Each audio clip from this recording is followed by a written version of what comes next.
Continuing with the section on Lech Lecha, page 29 at the bottom, Breshit Yud Gimel, 13th chapter of Breshit, 5th verse, V'gam lelot. And interestingly, this I'm not sure why he did this, but we've got two different notes. We've got a pashta and a katon, and he has not given them their own separate interpretations, their own separate numbering. What I missed that part. Sorry? What did you say? So we've got V'gam lelot, pashta, katon. We've got two different notes, but he's only given it one comment. So normally we would have thought that he would have split those two up. Right, yeah. And also for Lot, number one, an abrupt growth in wealth and prestige was applicable for Avram, and also for Lot was a chance to become upgraded, albeit in a different way than Avram, as pointed out by the shapes of the reading mark and by the meaning of the gum. So what he's saying is that the way that Avram experienced growth after he was given wealth is going to be different from the way that Lot, so Begum, and also, so Lot is going to have growth, but it's going to be in a different sense, and that's why that word Begum is there. And Lot is going to have, again, a different appreciation of what to do with his wealth than Avram. So we have both the higher and the lower aspect of what is going to be done with the possessions, and that's why we have the two-part note, the katon on lelot. Haholech, who following, and again, an interesting interpretation of if we're looking for a direct literal translation of haholech, it would be the one who is walking. But we have here translated who following with the tipcha. This is going to be focused backwards on what we had before with a slight pause afterwards. Lot, who following his uncle on the journeys enjoyed security and companionship, he grew in importance, as referred backwards by the directional reading. So what we're saying here is that this is focusing us back on the wealth acquired and how that is going to influence Lot. Et Avram, with the stabilizing et machta, and possibly a little bit of an upward slant to it. His material success was due to the fact that he was associated with Avram, being in his immediate environment, as indicated by the stabilizing shape of the reading mark. So everything that Lot gained, Avram was the direct cause of that. So Avram is, in a sense, the one who allowed Lot to become elevated. Haya, with a marcha, so this is likely connected to what's come from before, but mostly moving us forward into what's going to go afterwards, was number 4. The essence of Lot's prosperity was diffusion of Avram's blessing to his immediate surroundings, as suggested by the Zohar, as shown by the directional shape of the reading mark. Excuse me. So the pasuk that he's referencing is much later on, after we're getting to the end of the Avram story, when it's told that Avram has many other children besides Yitzchak, and gives them matanot, gives them gifts. So Avram is giving little bits to those who surround him. And similarly, we're saying that Lot is getting little bits just because he's in Avram's close orbit. So notice the Haya with the Mercha is likely connected to Avram from before, but it's going to move forward into what Lot is going to do with them. Son uvakar, sheep and cattle, with the tipcha, so this is going to focus us backwards again. Lot also started to dispose with quantities of sheep and cattle comparable to Avram, as stressed by the closing shape of the directional reading mark. So here we're going to say that the closing nature of this note is in fact going to say that what Lot possessed was close to what Avram possessed in terms of sheep and cattle. The Ohalim and tents, in order to render efficient service to his livestock, Lot had put up facilities and tents of various sizes which were conveniently distributed for control and service. So this is how Lot is stabilizing his empire, by having little satellite stations, if you will, that control the various things, and that is what. Sorry. It's not like 10 years late, because they said Yaakov, when Yaakov was the one who was Yaakov Tam Yoshev Ohalim. No, not Ohalim. That Yaakov was the first one who made pens for the animals. No, we're not. Yeah, I thought it was Moshe and Sukkot, Bnei Israel and Sukkot. No, but it's Sukkot. No, it's the word Sukkot. The first time Sukkot was mentioned by Yaakov. Yeah, he made Sukkot for his animals. Yeah, but this is not the same. That was more. So this is for the shepherds. This is not for. Oh, for the shepherds. This is not for the animals themselves. Oh, right. Okay. It's not Sukkot. It's all. It's all right.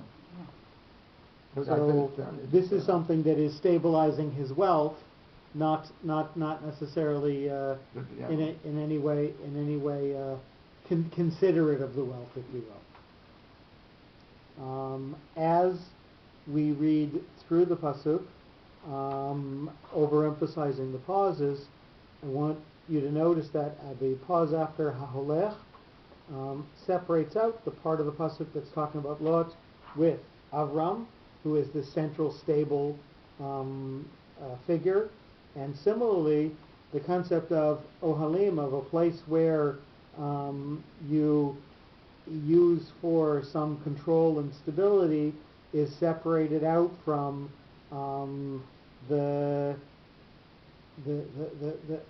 growth of wealth that son of Akar gets. This is remarkable. Just a minute. We'll get to it in a second. Okay, We'll read through first. V'gam lelot haolech et Avram hayad son of Akar v'ohalim. And we have a final remark. Indirectly, it is indicated in this sentence that one should seek association with a successful, quote, lucky partner in order to secure advancement. So the main thing that's striking about this pasuk is the word vegam, and also. So, number one, why is the word needed? It's needed in order to tie whatever Lot gets to Avram. But why do we need vegam? Why does it and also? So again, this is right. So it could have said gam lelut also. So Lot also had this. No, it has to be indirect direct association with Avram. So it has to be a complete attachment. That is what causes this. So that word vigam allows us to have this remark here. And we continue with the next sentence. Velo nasa, with a mercha. So this is likely connected to what's come from before, but mostly moving us forward into what's going to come afterwards. And not it carried. The low productivity of the surrounding grounds were insufficient to provide enough food, and not carried the demands for the requirements of growing number of livestock, as indicated by the directional shape of the reading mark. So this is likely connected to the wealth that's around them, but mostly moving us forward into what's going to happen afterwards. Otam, with the stabilizing tavir, with the sheltering tavir, with them, number two. On top of the growing wealth in livestock, which created economic incompatibility between Avram and Lot, there also arose an ideological discrepancy that caused internal problems, and it became urgent to deal with them before they reached an acute stage, as shown by the shape of the reading mark.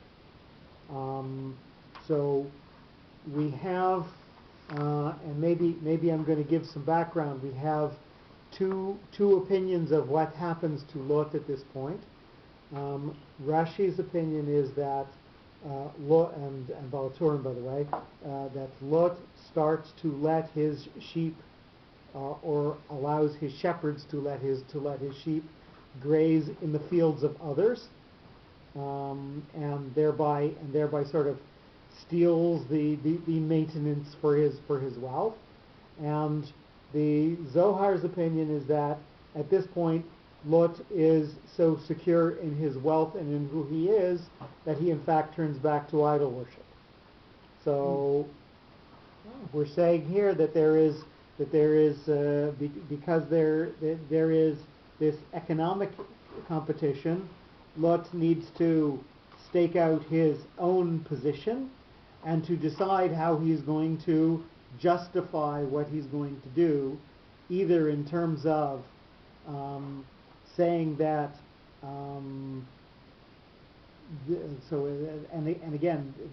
according to Rashi, that he's letting his sheep graze in other fields. His justification is, well, Avram is going to inherit the land. He's been promised the land. Lot is the only living relative, so he is going to in fact be the heir to everything that Avram was given. So in essence, the land is going to be given to him, and therefore he's allowed to take from whoever he wants. So that was his justification in terms of that. And how do when you look at, how do you learn that? that's what Rashi tells us. So that's Rashi's interpretation. And of Belona Sa'otam. So I'm going through what's happening in these two psukim as we go through them, so that we've got the background of the two things that might be happening. Either Lot starts to become full of himself, saying, "Well, I'm the boss's son, and this is what I'm Yertle the turtle. I'm the king of all I can see." So he starts to flaunt that, or Lot becomes so self-satisfied with the fact that he is now rich and powerful that he feels that it must be of his own doing, and therefore he turns to a system of ideology that allows him to, sort of put himself at the top of the totem pole. Therefore, he is allowed to go back to idolatry. And we will go back to with them number two. We'll go back to idolatry with them. We'll go back to now that we've got a little bit of background into what's going on here. On top of the growing wealth in livestock, which created economic incompatibility to Avram and Lot, there also arose ideological discrepancy. So whether that is the idea that Lot can run roughshod over the rights of the people who are there then, or whether that is Lot's ideology trumps Avram's ideology, that's we haven't clarified here yet. But I wanted us to have both of those concepts in our mind before we read through this. Why would his ideology change? That part So if you stay with Avram's ideology that everything comes from God, then you can't take personal.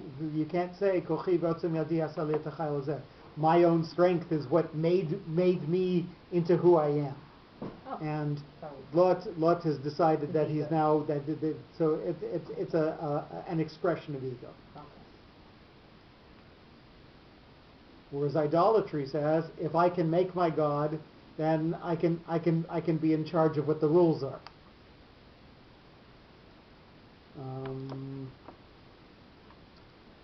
Haaretz with a tifcha. So this is focused backwards on what's come from before and pausing slightly afterwards. In view of the increasing divergence, the land appeared to have shrunk and become inadequate for the occupants, as referred backwards by the directional shape of the reading mark. So the land is now a scarce resource, and the land is sort of closing in on them. It's looking back at them and saying, "There's, you got to claim each little bit of me in order to have me." So the land is looking back at them and saying, I'm the rate limiting factor here. I'm the thing that's going to drive whatever's going to happen from here on in. Lashevet, for settling, with a munach. So this is disconnected to what's come from before and moving forward into what's going to go afterwards. For settling, number 4, circumstantial conditions did not warrant any possibility for settling permanently the increasing problems because of the growing disproportion between the number of livestock and the available pasture land, as stressed by the shape of the reading mark. So, if they were going to continue growth at this rate, then there just were not enough resources. So the way was going to be decided either through what Avram said was going to happen or through what Lot was going to say what was going to happen. There was no way to continue the status quo. So we've got a new reality that's got to go from this point on. Therefore we have the separating aspect of the munach, and we're going to get a new way that things are going to have to go afterwards. Yachtav, together with the stabilizing at Nachtav, the expansion of their requirements was seen to reach a critical stage, particularly when the needs for each camp was considered together, as denoted by the stabilizing shape of the reading mark. And again, here is a fascinating aspect of doing this on a word note correlation basis. Normally, when you read that word Yachdav, you think that we're talking about Avram and Lot living together. And here we see, because we're taking this word in and of itself, we're saying, no. When you see the needs, the resource needs of them together, they've exceeded that. So the demand side of the equation is what Yachdav is talking about, not at all about the relationship between Avram and Lot. So again, very interesting how we can use the word when we allow it to have its own paragraph. Ki haya, because it was, with the mapach, so mapach gathers what's come from before and focuses it into a more narrow reality as we go on beyond that.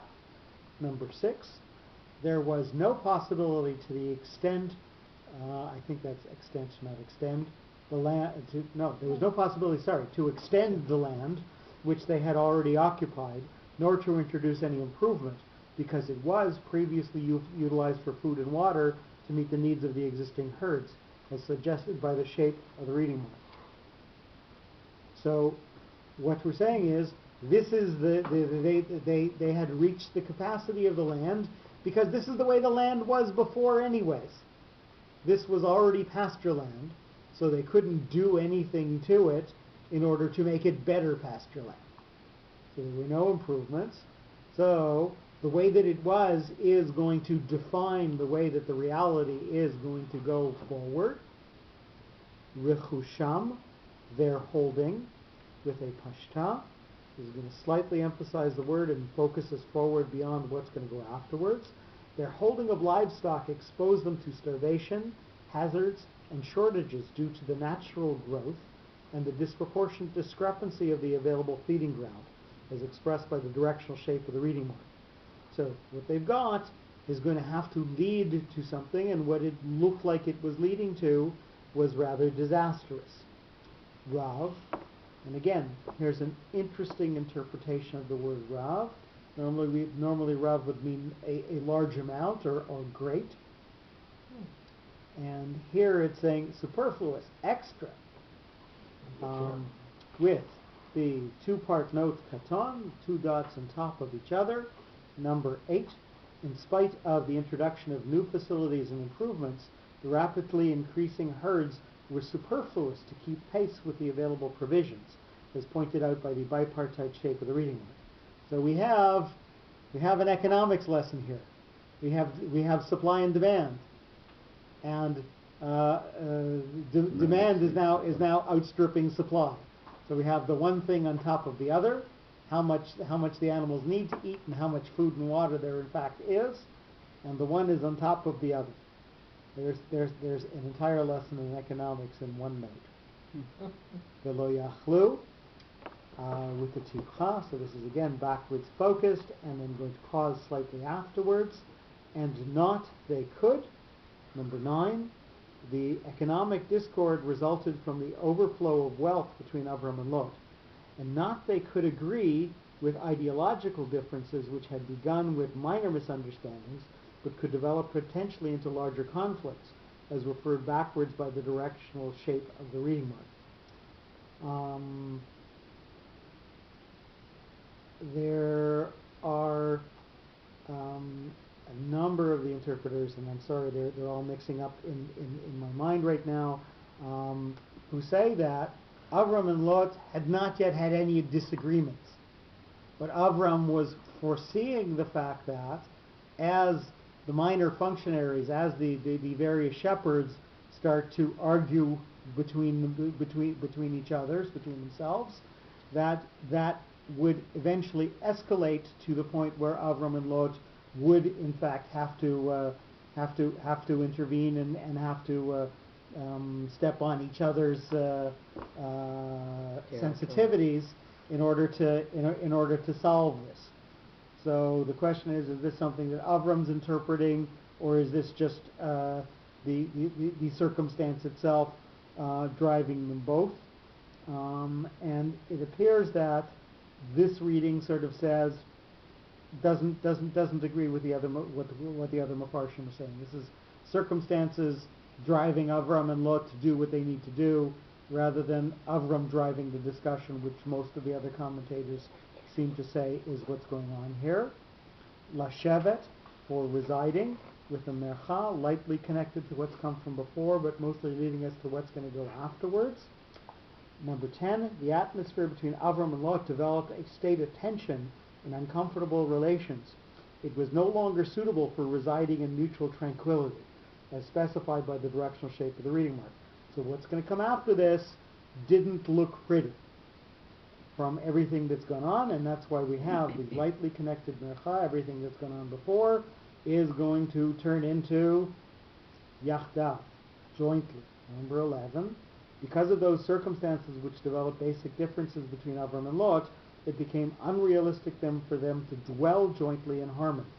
Now they can't even live in the same place together, because when they get home from work and they have to talk, it's inevitably going to lead to arguing and fighting. As we read through, I want you to notice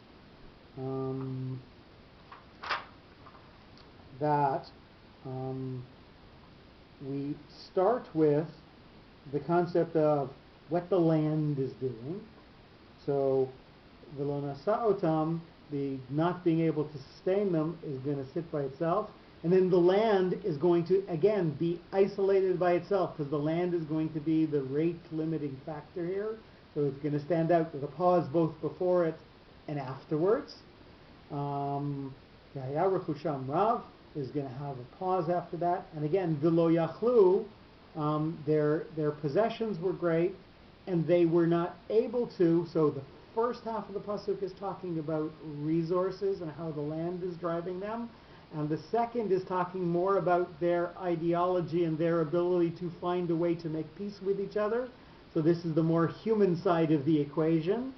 And again, v'lo yachlu, and they weren't able to, is going to stand out all by itself with a pause both before it and afterwards. So those two isolated words sort of tell us circumstances and then the human aspect of dealing with those circumstances.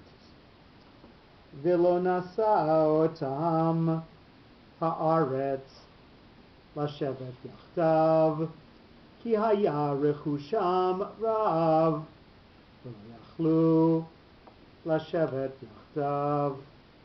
Hopefully that came out in the reading.